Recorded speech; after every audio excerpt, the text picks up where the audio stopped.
योगयोगयोगेश्वराय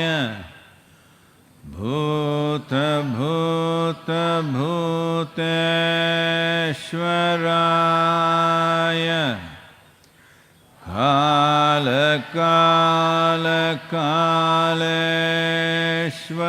कालकालकालेश्वराय शिव शिव सर्वेश्वराय शम्भो शम्भो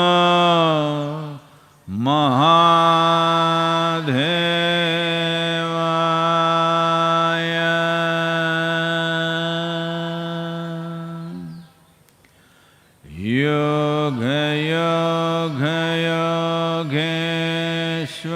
योगयोगयोगेश्वराय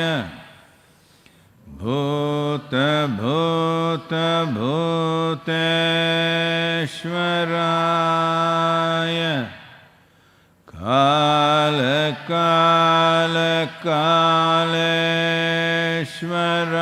कालकालकालेश्वराय शिव शिव सर्वेश्वराय शम्भो शम्भो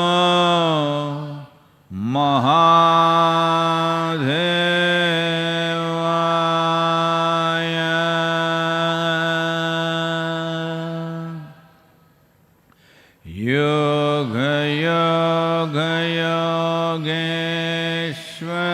योगयोगयोगेश्वराय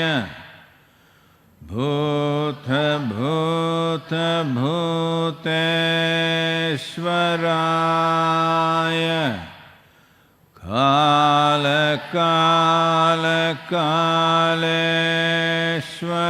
कालकालकालेश्वराय शिव शिव सर्वेश्वराय शम्भो शम्भो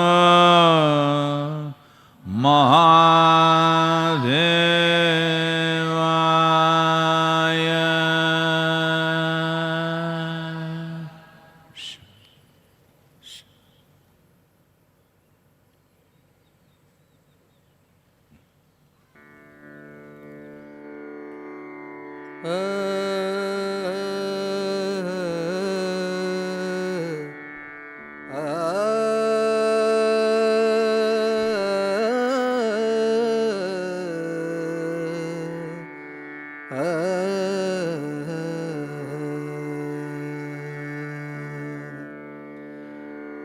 ಬಿದ್ದಿಯ ಬೇ ಮುದುಕಿ ಬಿದ್ದಿಯ ಬೇ ಬಿದ್ದಿಯ ಬೇ ಮುದುಕಿ ಬಿದ್ದಿಯ ಬೇ ಬಿದ್ದಿಯ ಬೇ ಮುದುಕಿ ಬಿದ್ದಿಯ ಬೇ ನೀ ದಿನ ಹೋದಾಕಿ ಇರು ಭಾಳ ಜ್ವಾಕಿ ನೀ ದಿನ ಹೋದಾಕಿ ಇರು ಭಾಳ ಜ್ವಾಕಿ ಬಿದ್ದಿಯ ಬೇ ಮುದುಕಿ ಬಿದ್ದಿಯ ಬೇ ಬಿದ್ದಿಯ ಬೇ ಮುದುಕಿ ಬಿದ್ದಿಯ ಬೇ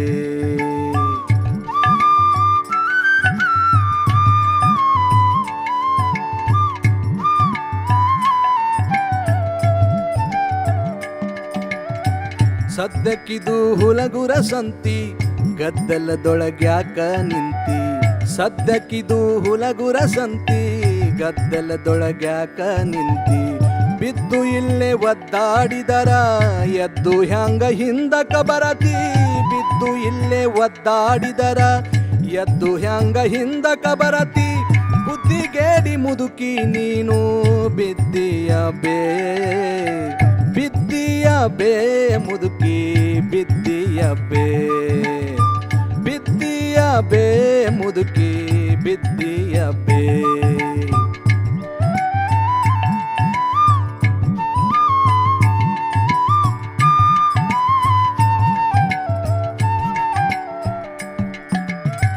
ಬುಟ್ಟಿಯಲ್ಲಿ ಪತ್ತಲ ಇಟ್ಟಿ ಅದನ್ನು ಉಟ್ಟ ಹೊತ್ತಾಳು ಜ್ವಾಕಿ ಬುಟ್ಟಿಯಲ್ಲಿ ಪತ್ತಲ ಇಟ್ಟಿ ಅದನ್ನು ಉಟ್ಟ ಹೊತ್ತಾಳು ಜ್ವಾಕಿ ಕೆಟ್ಟ ಗಂಟಿ ಚೌಡೇರಿ ಬಂದು ಹುಟ್ಟದ್ದನ್ನೇ ಕದ್ದಾರು ಜ್ವಾಕಿ. ಕೆಟ್ಟ ಗಂಟಿ ಚೌಡೇರಿ ಬಂದು ಹುಟ್ಟದ್ದನ್ನೇ ಕದ್ದಾರು ಜ್ವಾಕಿ. ಬುದ್ಧಿಗೇಡಿ ಮುದುಕಿ ನೀನು ಬಿದ್ದೀಯ ಬೇ, ಬಿದ್ದೀಯ ಬೇ ಮುದುಕಿ ಬಿದ್ದೀಯ ಬೇ. ಹೋ ಬಿದ್ದೀಯ ಬೇ ಮುದುಕಿ ಬಿದ್ದೀಯ ಬೇ.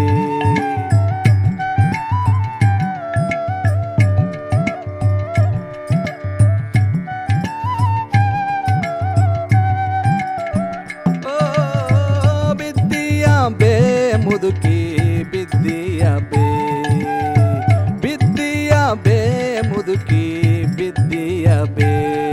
ಹೋ ಬಿದ್ದೀಯ ಬೇ, ಹೋ ಬಿದ್ದೀಯ ಬೇ.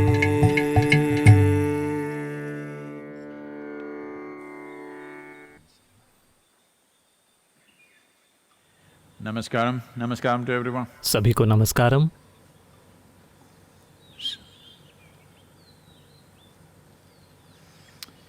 तो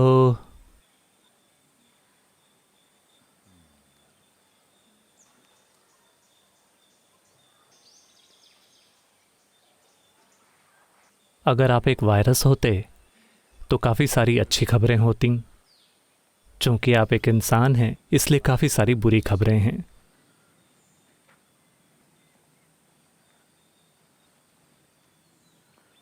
उम्मीद है कि वो दर्शन में मौजूद नहीं है.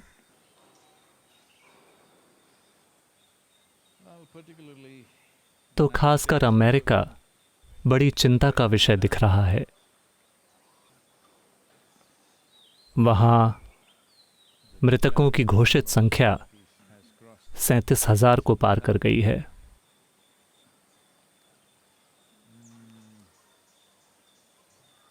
और ये भौगोलिक रूप से बढ़ रहा है, इसका विस्तार हो रहा है.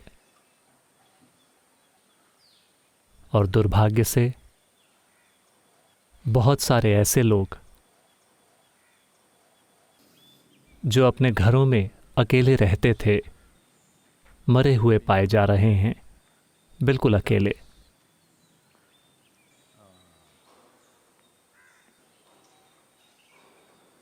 मैं ये नहीं समझ पा रहा हूँ कि वो इमरजेंसी के लिए किसी को बुला क्यों नहीं सके, जो कुछ भी. लेकिन सैकड़ों शव घरों में पाए जा रहे हैं अकेले.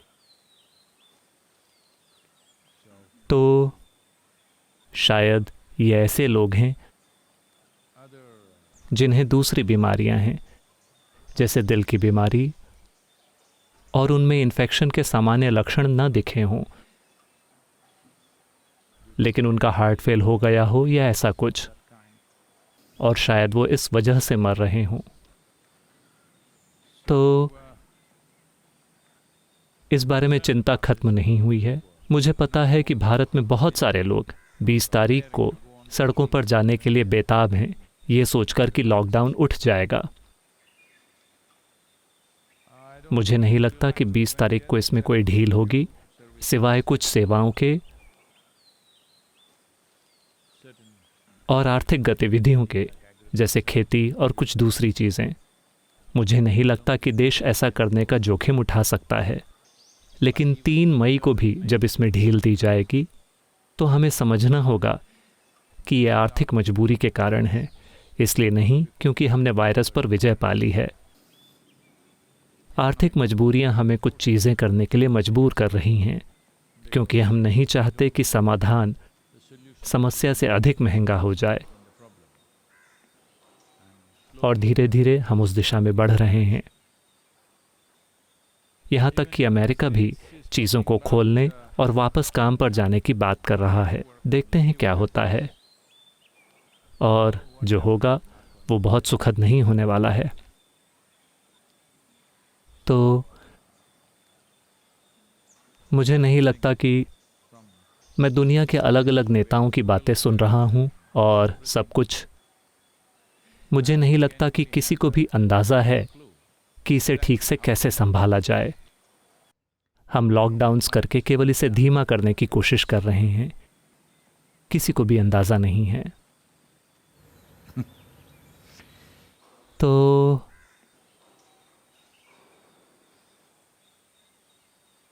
ये एक ऐसा युद्ध है जिसमें गोलियां नहीं चलती। ये पूरी मानवता के लिए एक बड़ा सबक है, क्योंकि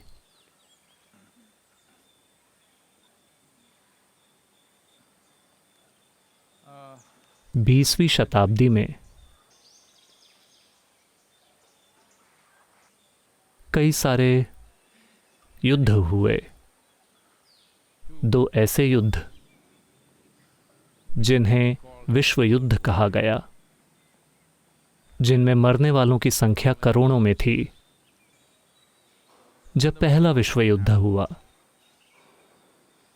कई मायनों में, क्योंकि ये उसी भौगोलिक क्षेत्र में हुआ, यूरोप में, इसकी शुरुआत वहीं हुई थी, और लोगों ने सोचा हम फिर से ये गलती नहीं करेंगे, क्योंकि उस युद्ध ने इतना विनाश किया। जब युद्ध समाप्त हुआ, जैसा कि वो काफ़ी नहीं था, स्पेनिश फ्लू का हमला हुआ। दुनिया भर में 5 करोड़ से अधिक लोगों की मृत्यु हुई, जिसमें लगभग 30 लाख मौतें भारत में हुईं। उस अनुभव के बाद कई मायनों में लोगों को लगा कि बस बहुत हुआ, हम फिर ऐसा नहीं करने वाले। लेकिन उसी पीढ़ी के जीवन के भीतर, अगली पीढ़ी भी नहीं, उसी पीढ़ी के जीवन काल के भीतर हमने दूसरा युद्ध छेड़ दिया, दूसरा विश्व युद्ध, जो अगर आप पीछे मुड़कर पहले विश्व युद्ध को देखते हैं कि वो तब किस तरह के हथियारों का उपयोग कर रहे थे और दूसरे विश्व युद्ध तक किस तरह की तरक्की हुई, अगर आप उस पर गौर करें तो जाहिर है कि पहले विश्व युद्ध के बाद हर कोई दूसरे विश्व युद्ध की तैयारी कर रहा था, क्योंकि इतना ज़्यादा विकास हो गया था उन हथियारों में जिनका इस्तेमाल किया गया। तो उन्होंने लगभग उन 30 सालों का समय मुख्य रूप से हथियारों को बेहतर करने पर लगाया, ताकि वो कहीं ज़्यादा बड़ी तबाही कर सकें, जो उन्होंने की। दूसरे विश्व युद्ध के बाद स्थापना की गई कुछ वैश्विक संस्थाओं की, ये देखने के लिए कि युद्ध ना हो। लेकिन कुछ आंकड़े कहते हैं, ये आंकड़े सन 2000 के हैं, मुझे लगता है कि ये अभी भी सच है, क्योंकि सन 2000 के बाद भी कई युद्ध हो चुके हैं। सन 1945 से जब विश्व युद्ध खत्म हुआ, मानवता पर 2 बड़े धब्बों के साथ 2 परमाणु बम गिराए गए, और लोगों को पता भी नहीं था कि ये क्या बला है। तब से सन 2000 तक के आंकड़े कहते हैं कि एक दिन भी नहीं, इस पृथ्वी पर एक दिन भी ऐसा नहीं बीता जिसमें किसी तरह का युद्ध या लड़ाई न हुई हो।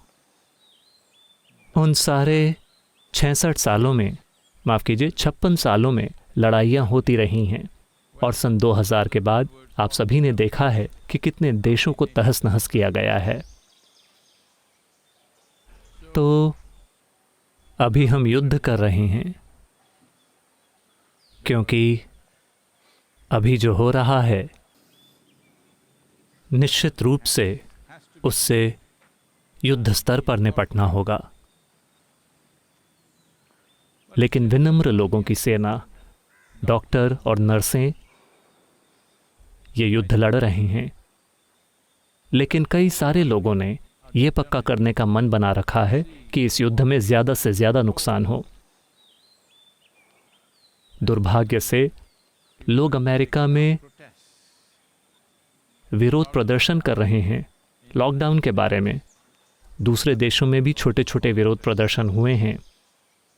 भारत में कुछ लोग जानबूझकर इसे फैलाना चाहते हैं। वे सब्जियों पर थूक रहे हैं और उन्हें बेच रहे हैं, इन्फेक्टेड लोग। यह वाकई दुर्भाग्यपूर्ण है कि यह मानवता की मानसिकता रही है किसी न किसी कारण से। तो कहीं ना कहीं हमारे अंदर तबाही के प्रति एक घातक आकर्षण है। हम तबाही चाहते हैं। हमें लगता है कि ये केवल दूसरों के साथ होगा, लेकिन ये ऐसे नहीं होता। जब ये दूसरों के साथ होता है तो ये हमारे साथ भी होगा। लेकिन इतना ज़्यादा भेदभाव, इतनी ज़्यादा नफरत, इतनी ज़्यादा नाराज़गी कि आप किसी और के जीवन को नुकसान पहुंचाना चाहते हैं। दुर्भाग्य से ये इंसानों के दिल में काफ़ी गहराई में बैठ गई है। जाति, धर्म, राष्ट्रीयता, विचारधाराओं के आधार पर इन चीज़ों ने पिछले कुछ 100 सालों में इतनी ज़्यादा तबाही की है कि ये अविश्वसनीय है। हम जितनी पीड़ा एक दूसरे के ऊपर लादते हैं, जाति के नाम पर, धर्म के नाम पर, देश के नाम पर और राष्ट्रीय हितों के नाम पर, और बेशक विचारधाराओं के नाम पर, वो वाकई ये बिल्कुल साफ है। जैसे ही आप इनमें से किसी भी एक चीज़ के साथ एक मजबूत पहचान बना लेते हैं, चाहे वो आपकी जाति हो या खास तौर पर आपका धर्म, क्योंकि यहाँ आपको भयानक चीज़ें करने के लिए भगवान की स्वीकृति मिल जाती है। राष्ट्रीयता भी, क्योंकि ये दुनिया को मैनेज करने का एक तरीका है, क्योंकि हमारे पास पूरी पृथ्वी को मैनेज करने के लिए कोई व्यवस्था नहीं है। हमें देशों को मैनेज करना होगा, लोगों को हम सिर्फ इसी एक तरीके से मैनेज कर सकते हैं। और आप अपने सिर में जो बेवकूफ़ी भरी विचारधाराएं बनाते हैं, वो जीवन से भी ज़्यादा पवित्र बन जाती हैं। तो अगर मानवता को किसी न किसी तरह, अगर पूरी तरह से मुक्त नहीं तो कम से कम इन बेकार की चीज़ों से ठीक ठाक स्तर तक आज़ाद होना है, तो भीतर की ओर मुड़ना होगा और भौतिक सीमाओं से परे जीवन का अनुभव करना होगा, जिसका वर्णन आध्यात्मिक प्रक्रिया के रूप में किया गया है। मूल रूप से वो ये है कि आपकी पहचान भौतिक सीमाओं तक सीमित नहीं है, या तो शरीर की सीमाएं, या समुदाय की, या नस्ल की, या जाति की, या राष्ट्रीयता की, या विचारधारा की। आध्यात्मिक प्रक्रिया बस यही है कि आपकी सीमा किसी भौतिक इकाई से सीमित नहीं है। अगर ऐसा बड़े पैमाने पर नहीं होता तो जैसे जैसे हम ज़्यादा से ज़्यादा सक्षम होते जाते हैं, जैसे जैसे हमारा विज्ञान तरक्की करता है, हमारी तबाहियाँ और भी ज़्यादा नीचतापूर्ण, और भी ज़्यादा जटिल और भी ज़्यादा डरावनी होती जाएंगी। तो इंसानी क्षमता अभी एक बहुत बड़ी समस्या बन गई है, क्योंकि लोगों ने छोटी छोटी चीज़ों से पहचान जोड़ रखी है।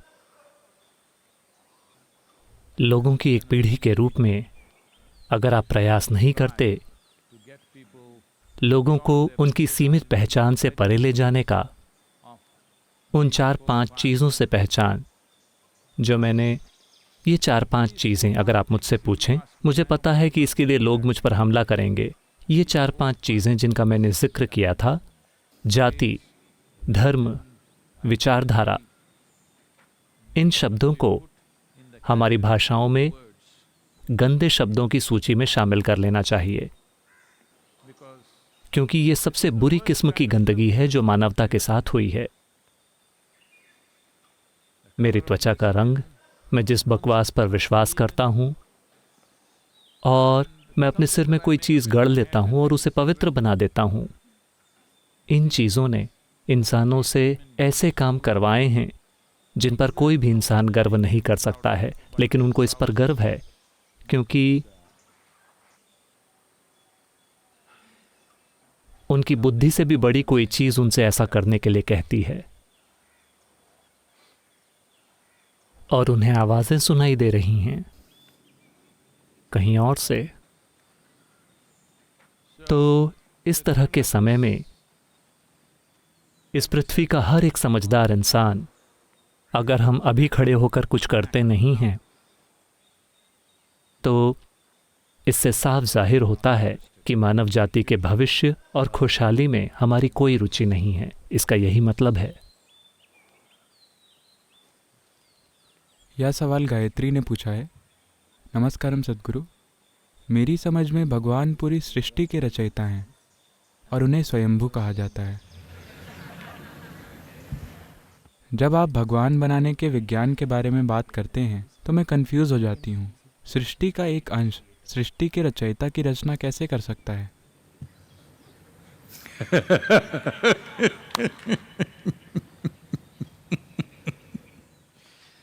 मैं क्या करूं?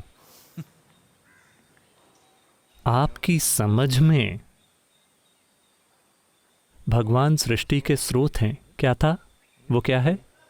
वो रचयिता हैं, तो सृष्टि का एक अंश रचयिता की रचना कैसे कर सकता है? हम दूसरे हिस्से पर बाद में आएंगे, पहले आपकी समझ कि वो पूरी सृष्टि के रचयिता हैं। ठीक है। पहली चीज तो ये कि आप नहीं जानते कि पूरी सृष्टि क्या है, कोई नहीं जानता। जब आप ये भी नहीं जानते कि पूरी सृष्टि क्या है, तो आप सृष्टि के रचयिता को कैसे जानते हैं? मैं कह रहा हूं कि अगर आप उत्पाद को ही नहीं देख सकते, आपके पास उत्पाद को ही पूरी तरह से देखने की क्षमता नहीं है, आप बस इसका एक जरा सा हिस्सा देख रहे हैं, लेकिन अब आप जानते हैं कि इसे किसने बनाया है और उनके क्या गुण हैं, वो इसे कैसे बनाते हैं, आप हर चीज जानते हैं। तो आपकी समझ में एक गंभीर समस्या है, आप इसे समझ नहीं कह सकते। ये बस इंसानों में एक तरह का अहंकार है कि आप में ये कहने की विनम्रता नहीं है कि मैं नहीं जानता, तो आप हर चीज को एक मूर्खतापूर्ण तरीके से समझते हैं। और अगर आप अपने आसपास 1000 उसी मूर्खतापूर्ण विश्वास वाले लोग इकट्ठा कर लेते हैं, तो आप एक शक्तिशाली ताकत बन जाते हैं और आपका भगवान के साथ रिश्ता हो जाता है। क्योंकि जब सारे मूर्ख एक ही चीज कहते हैं, तो मूर्खों के बीच वही चीज सच बन जाती है। तो आप नहीं जानते कि ये सृष्टि कहाँ शुरू होती है, कहाँ खत्म होती है, लेकिन आप जानते हैं कि इसे किसने बनाया है और कैसे। और आप ये भी जानते हैं कि उन्होंने खुद को भी बनाया है और उनका लिंग पुल्लिंग है। आप ये सब जानते हैं,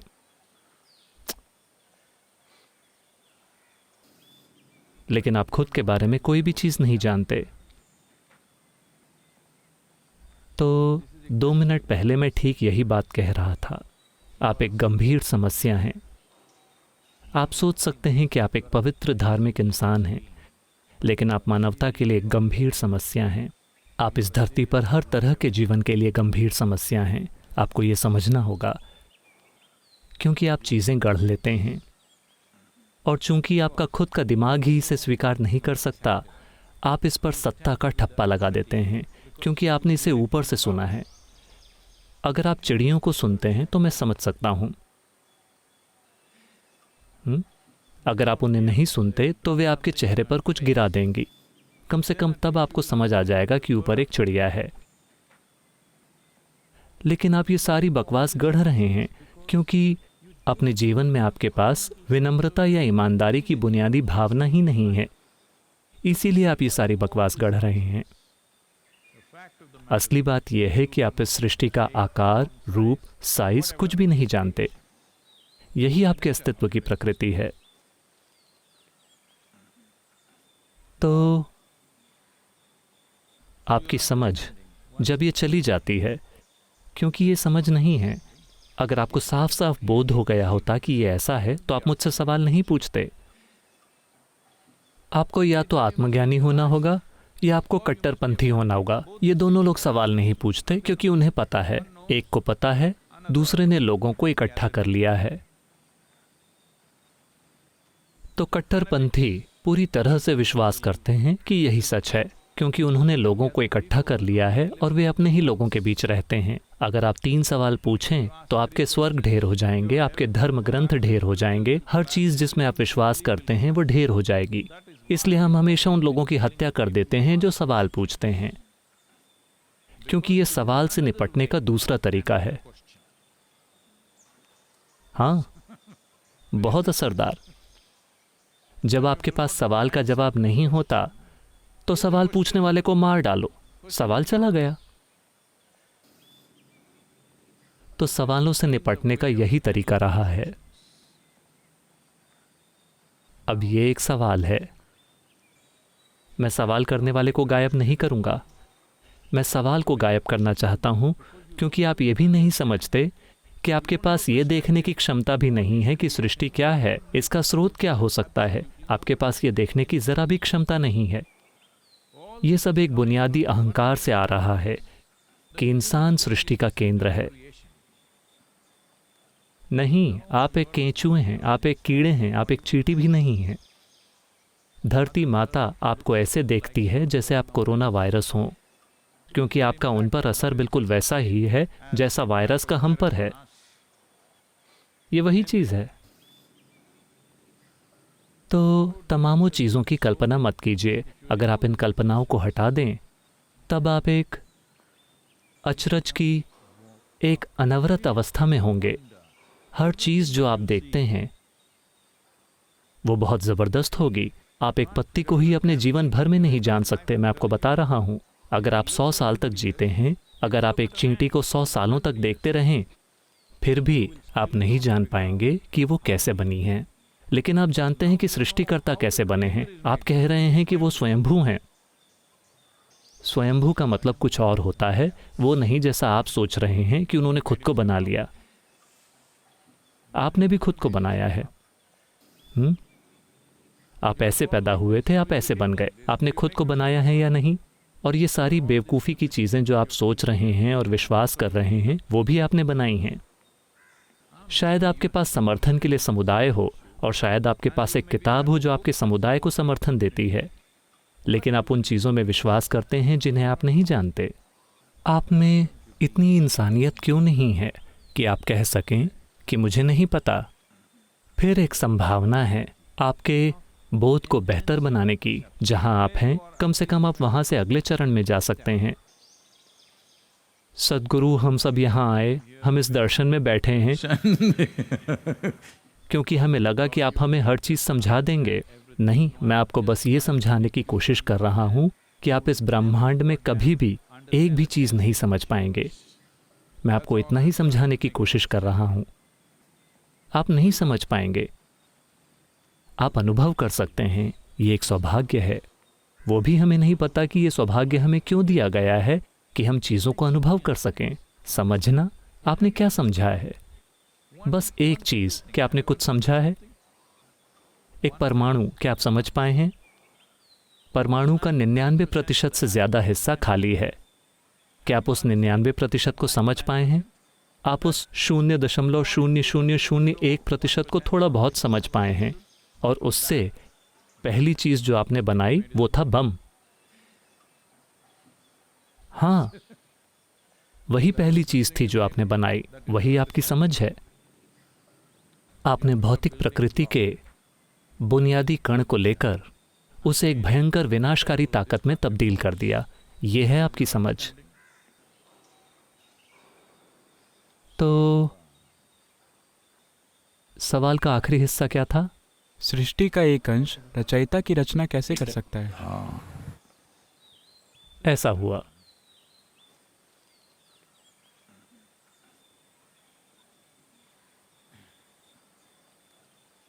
उनका बेटा अमेरिकन यूनिवर्सिटी में था।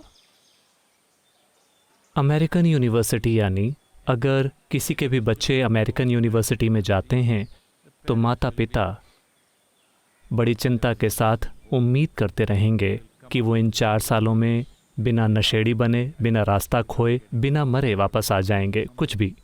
मैं एक देश की बहुत ख़राब तस्वीर सामने रखने की कोशिश नहीं कर रहा हूँ, लेकिन दुर्भाग्य से ये युवाओं का तरीका बन गया है।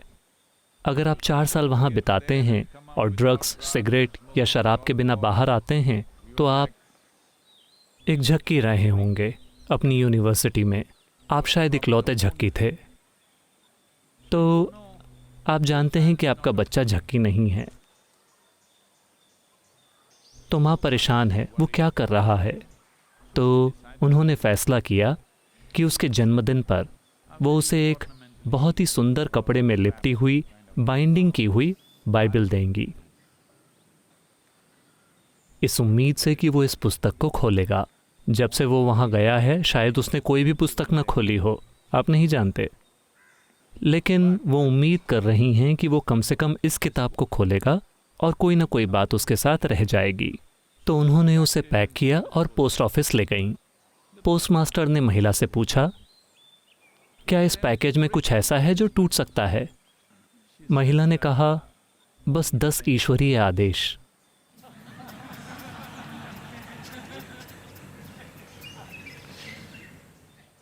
तो उन्हें चिंता है कि शायद उनका बेटा उन सभी को तोड़ दे। अगर वो 50% तोड़ता है, उनमें से 5 या 6 और कम से कम 4 को तोड़े बिना वापस आता है, तो वो सोच रही हैं कि ये सफलता है। लेकिन उन्हें चिंता है कि वो शायद 10 को तोड़ कर आए या शायद ना आए।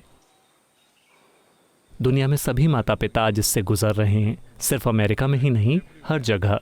वहाँ पर ये अधिक है क्योंकि ज़्यादातर ट्रेंड्स वहीं शुरू होते हैं और धीरे धीरे ये हर जगह दुनिया का हिस्सा बन रहा है, जिसमें भारतीय शहर भी शामिल हैं, वो भी वैसे ही बनते जा रहे हैं। तो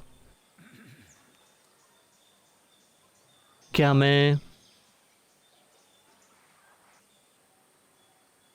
मैं अस्तित्व की प्रकृति और सृष्टा की प्रकृति को जान पाऊंगा? आप कभी नहीं समझ पाएंगे, लेकिन आप प्रकृति का अनुभव कर सकते हैं, क्योंकि सृष्टि की प्रकृति ऐसी है कि जैसा कि मैं वायरस के संबंध में भी कह रहा था कि सृष्टि की प्रकृति या इस ग्रह पर जीवन की प्रकृति ऐसी है कि ये सब जीवन एक दूसरे में मिला हुआ है। आपके एक अलग जीवन होने जैसी कोई चीज़ नहीं है।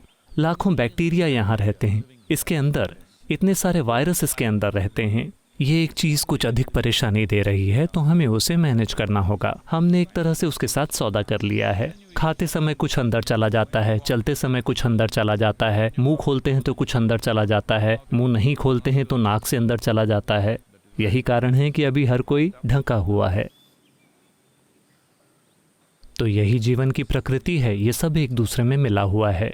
यही सृष्टि की प्रकृति भी है। क्या सृष्टि है और क्या सृष्टि का स्रोत है, ये सब एक दूसरे में मिले हुए हैं, वरना आप इस तरह से बड़े नहीं होते। आपने ईंट और सीमेंट लेकर खुद को इस आकार और रूप में नहीं बनाया, ये भीतर से हुआ है। जाहिर है जिसने इसे बनाया है वो आपके भीतर से काम कर रहा है। चूंकि ये आपके भीतर है, आपको इसे बहुत साफ साफ समझना चाहिए। सिर्फ इसलिए क्योंकि ये आपके भीतर है, आपके पास अनुभव करने की क्षमता है, क्योंकि सभी इंसानी अनुभव आपके भीतर ही होते हैं। आपको लगता है कि आप इस पेड़ को देख रहे हैं, ये सच नहीं है। इस पर प्रकाश पड़ रहा है और रिफ्लेक्ट होकर आ रहा है, आपके लेंस से भीतर जा रहा है, रेटिना पर उल्टी छवि बन रही है। आप पूरी कहानी जानते हैं कि आँख कैसे काम करती है, कम से कम बुनियादी स्तर पर। तो आप इसे केवल उस तरह से देख रहे हैं जिस तरह से आपके दिमाग में इसकी छवि बन रही है। तोता पेड़ को कैसे देख रहा है आप नहीं जानते, चींटी पेड़ को कैसे देख रही है आप नहीं जानते, हाथी पेड़ को कैसे देखता है आप नहीं जानते। हमें थोड़ा बहुत अंदाज़ा है, लेकिन आप जानते हैं कि आप इसे जिस तरह से देख रहे हैं उस तरह से आप उसे देख रहे हैं। तो आप हर चीज़ को अनुभव कर रहे हैं। प्रकाश और अंधकार केवल आपके भीतर होते हैं, पीड़ा और आनंद केवल आपके भीतर होते हैं, सुख और दुख केवल आपके भीतर होते हैं, कष्ट और परमानंद केवल आपके भीतर होते हैं।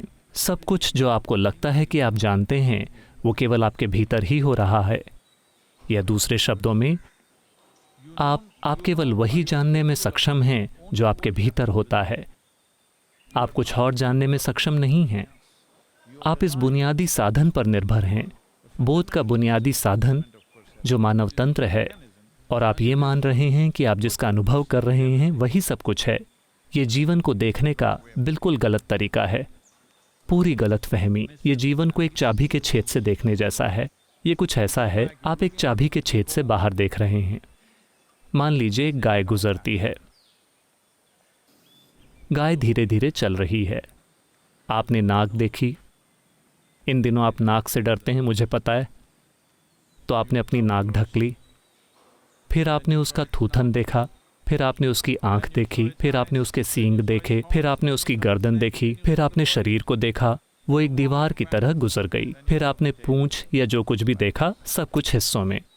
अब हर बिंदु पर आप निष्कर्ष बनाते रहते हैं। आप थूथन देखने के बाद जिस निष्कर्ष पर पहुंचे, वो साफ तौर पर बदल गया जब आपने सींग को देखा। ये साफ तौर पर हर हिस्से के साथ बदलता गया। जिसे हम विज्ञान मानते हैं, क्या हम उसे इसी तरह से नहीं खोज रहे हैं? हर दिन सृष्टि के बारे में हमारी राय बदल रही है, और वैसे सृष्टा के बारे में हमारी राय अंतहीन है। तो जब हमने कहा भगवान को बनाना, हम भगवान के सिर्फ एक सबसे बड़े भगवान होने की बात नहीं कर रहे हैं। हम एक यंत्र बनाने की बात कर रहे हैं, एक साधन जिसके साथ अगर आप किसी चीज़ की मदद से थोड़ा बेहतर चल सकें, सिर्फ अपने पैरों से चलने के बजाय, तो ये आपके लिए अच्छा होगा। अगर आप दौड़ने के बजाय साइकिल पर जा सकते हैं, तो ये वाकई में शानदार है। आप एक काम कीजिए, अब आपको खाना खाने के लिए जाना है। हम कल से आपके लिए ऐसा करेंगे, आज हमने व्यवस्था नहीं की है। अगर आप वहाँ पहुँचते हैं, हम 7 बजे से 2 मिनट पहले ही दर्शन खत्म करेंगे। अगर आप वहाँ 7 बजे पहुँचते हैं, केवल तभी आपको खाना मिलेगा, नहीं तो नहीं मिलेगा। आप सभी दौड़ने लगेंगे। शायद यहाँ से 70-80 गज की दूरी हो, नहीं, शायद यहाँ से लगभग 300 गज। लेकिन आप देखेंगे कि ज़्यादातर लोग बिना भोजन के वापस लौटेंगे। वो क्या करेंगे? परसों तक वो सभी एक एक साइकिल लेकर आएंगे, क्योंकि हम दूसरे वाहनों की अनुमति नहीं देते। वो एक साइकिल लेकर आएंगे। फिर अगले दिन आप देखेंगे केवल साइकिल वाले लोगों को ही भोजन मिलेगा। तो चूंकि हमें इसका एहसास हो गया, हमने कई तरीके की मशीनें बनाई। जिन लोगों के पास बेहतर प्रदर्शन के लिए उपकरण होंगे, वो बेहतर प्रदर्शन करेंगे। आज आप कहते हैं कि कुछ देश टेक्नोलॉजी के मामले में अधिक विकसित हैं, यानी क्या? उनके पास बेहतर मशीनें हैं, इसलिए वो फल फूल रहे हैं। तो यहाँ इस संस्कृति में हमने देवी देवताओं को मशीनों या यंत्रों के रूप में देखा। उस वजह से क्या हम सफल रहे? निश्चित रूप से, एक ज़बरदस्त तरीके से, पूरी दुनिया से कहीं आगे। जब दुनिया के ज़्यादातर हिस्सों में लोग शिकार कर रहे थे और चीज़ों को इकट्ठा कर रहे थे, यहाँ हम सबसे ऊंचे स्तरों का गणित, संगीत, अलग अलग तरह के विज्ञान कर रहे थे और बहुत समृद्ध जीवन जी रहे थे उन दिनों के हिसाब से। यहाँ तक कि सिर्फ 250 साल पहले ये सबसे समृद्ध संस्कृति थी। दुनिया के 33% से ज़्यादा उत्पाद भारत से आते थे। आपको लगता है कि ये सब बिना किसी तरह की टेक्नोलॉजी के हुआ था? एक अलग तरह की टेक्नोलॉजी, क्योंकि हमने मशीनें बनाने के बारे में नहीं सोचा। हमने ऐसी तकनीकों के बारे में सोचा जो इस मशीन को बेहतर बनाएंगी। जैसे जैसे ये मशीन बेहतर होती गई, कार्य करने की क्षमता, बुद्धिमत्ता, संस्कृति की गूढ़ता, इनका विकास हुआ जैसा कहीं और नहीं हुआ। मैं अपने राष्ट्रवादी अभिमान के चलते ये नहीं कह रहा हूं। मैं उस तरह का नहीं बना हूं। लेकिन लोगों के रूप में, संस्कृति के रूप में, किसी ने भी इंसान के भीतरी मैकेनिक्स को उस तरह नहीं खोजा जैसे इस संस्कृति ने किया। किसी ने भी जीवन के उन आयामों के लिए उतने समय और उतनी ऊर्जा का निवेश नहीं किया। हर किसी ने हमेशा सोचा कि बाहरी विजय ही एकमात्र सफलता है। तो इसने महान विजेता पैदा किए, सिकंदर, चंगेज खान जैसे लोग। हमने कभी वैसा कोई आदमी नहीं बनाया। यहाँ हमने संत और ऋषि बनाए। ये एकमात्र ऐसी संस्कृति है। मैं चाहता हूँ कि आप पीछे पलट कर देखें। ये एकमात्र ऐसी संस्कृति है, यहाँ तक कि आज भी हमारा इतिहास ज्यादातर हमारे संतों और योगियों के समय से पहचाना जाता है, राजाओं के समय से नहीं। केवल पिछले 300-400 सालों में हम राजाओं की बात कर रहे हैं, वरना मोटे तौर पर हम कहते हैं कि ये इस ऋषि का समय है, वो उस योगी का समय है, सिर्फ इसलिए क्योंकि हमने महत्व दिया इस मशीन को एक ऊंची क्षमता वाली मशीन में विकसित करने में, ताकि ये मशीन इस तरह से काम करे कि ये सुपर ह्यूमन लगने लगे। भौतिक कामकाज नहीं, बोध के स्तर पर, क्योंकि हमने देखा कि सिर्फ बोध को बेहतर बनाने से ही जीवन बेहतर हो सकता है। इसका कोई दूसरा तरीका नहीं है। अगर आप खुद को बेहतर बनाना चाहते हैं तो आपको कुछ ऐसा देखने के काबिल होना होगा, कुछ ऐसा सुनने के काबिल होना होगा, कुछ ऐसा जानने के काबिल होना होगा जिसे आम तौर पर लोग नहीं कर पाते हैं। इसीलिए हमने देवी देवता बनाए। तो गॉड शब्द एक अंग्रेजी शब्द है। उन्होंने शब्द का इस्तेमाल करना शुरू कर दिया। वो हर किसी को, हर योगी को, हर साधु को, हर संत को इस देश में, ये बेवकूफ़ जिन्होंने भारत में इंग्लिश एजुकेशन में पढ़ाई की है, जिसमें मैं भी शामिल हूँ, ये हम सभी को गॉडमैन कहते हैं। क्या किसी ने कभी दावा किया कि हम गॉडमैन हैं? लेकिन वो शब्द का प्रयोग कर रहे हैं। मैं कई जगहों पर इसका विरोध करता रहा हूं। मैंने कहा कहीं कोई गॉडमैन नहीं है, किसी ने दावा नहीं किया है। आपके जैसे गॉडडैम मैन इस गॉडमैन को बना रहे हैं। कभी किसी ने दावा नहीं किया कि वो गॉडमैन है, क्योंकि आपने इन सारे बाहर से आए विचारों को उठा लिया है और यहाँ सब कुछ बिगाड़ने की कोशिश कर रहे हैं। आपको ये समझना होगा कि इस संस्कृति में जिस भी व्यक्ति ने अपने बोध को उन्नत कर लिया है उसका बहुत मान होता है, क्योंकि हमने सोचा कि सिर्फ इसी मशीन का सबसे ज़्यादा महत्व है, क्योंकि ये पृथ्वी पर सबसे महत्वपूर्ण मशीन है, पृथ्वी पर सबसे परिष्कृत मशीन है। फाइन ट्यून करना बस यूं ही दूसरी मशीनें बनाने से ज़्यादा महत्वपूर्ण है। आप दूसरी मशीनें बनाते रहे, आप बना सकते हैं। आप हमेशा पहाड़ों को हिलाने की बात करते हैं। किस तरह का बेवकूफ़ पहाड़ों को हिलाना चाहेगा? बताइए। हेलो, क्या आप चाहते हैं कि ये पहाड़ यहाँ से हट जाए? एक बार ऐसा हुआ। शंकरन पिल्लई ईशा योग केंद्र आए। उन्होंने वेलकम पॉइंट पर चेक इन किया और कहा मुझे सबसे अच्छे नज़ारे वाला कमरा चाहिए। तो चूंकि आपको ये नहीं पता, अब दौड़कर उस कमरे के लिए लड़ाई मत शुरू कीजिएगा। चित्रा ब्लॉक, वहाँ की पहली मंजिल से सबसे अच्छा नज़ारा दिखता है। बेशक अब शिवपादम आ गया है, वो अलग बात है, वरना चित्रा ब्लॉक की पहली मंजिल से हमेशा सबसे अच्छा नज़ारा दिखता है आश्रम के इस हिस्से में।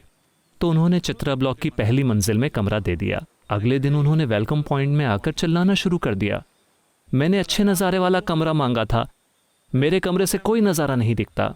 उन्होंने कहा सर, हमने आपको चित्रा ब्लॉक की पहली मंजिल में कमरा दिया है ना, वहां से सबसे अच्छा नज़ारा दिखता है। कहाँ है नज़ारा? ये पहाड़ बीच में आ रहे हैं। तो अभी आप खुद को धोखा दे रहे हैं, क्योंकि आपने अपनी बुद्धि को ठीक से संभालने का कोई प्रयास नहीं किया है।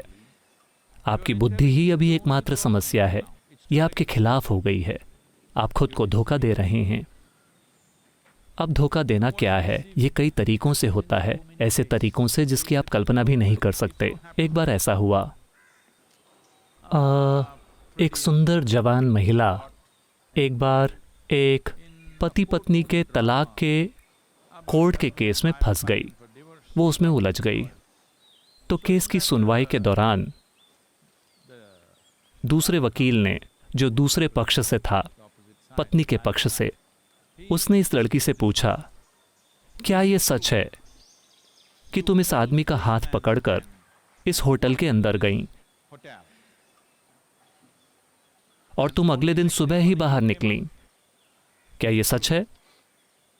लड़की ने कहा, लेकिन मुझे धोखा दिया गया। तो वकील ने पूछा, तुम्हें धोखा कैसे दिया गया? देखिए, जब हमने चेक इन किया तो इन्होंने क्लर्क से कहा कि मैं इनकी पत्नी हूं। मैं धोखा खा गई। आपको समझ नहीं आया? कोई बात नहीं, आपको ऐसी बातें समझ नहीं आती, मतलब आप धोखेबाजी से मुक्त हैं। बहुत बढ़िया।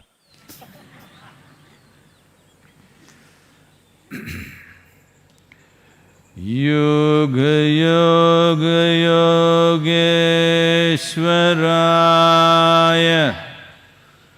भूत भूत भूतेश्वराय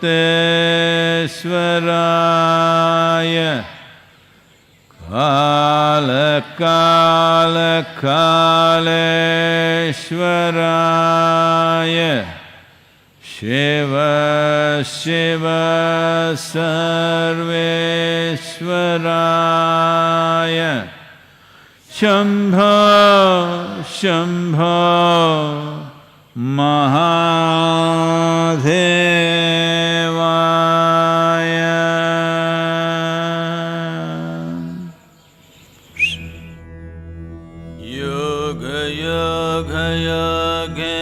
भूतेश्वराय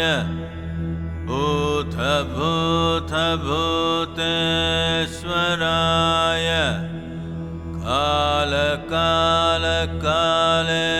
कालकालकालेश्वराय शिव शिव सर्वेश्वराय शम्भो शम्भो महादेवाय योग योग योगेश्वराय भूत भूत भूतेश्वराय काल काल कालेश्वराय शिव शिव सर्वेश्वराय शम्भो शम्भो महादेवाय योग योग योगेश्वराय भूत भूत भूतेश्वराय काल काल कालेश्वराय शिव शिव सर्वेश्वराय शम्भो शम्भो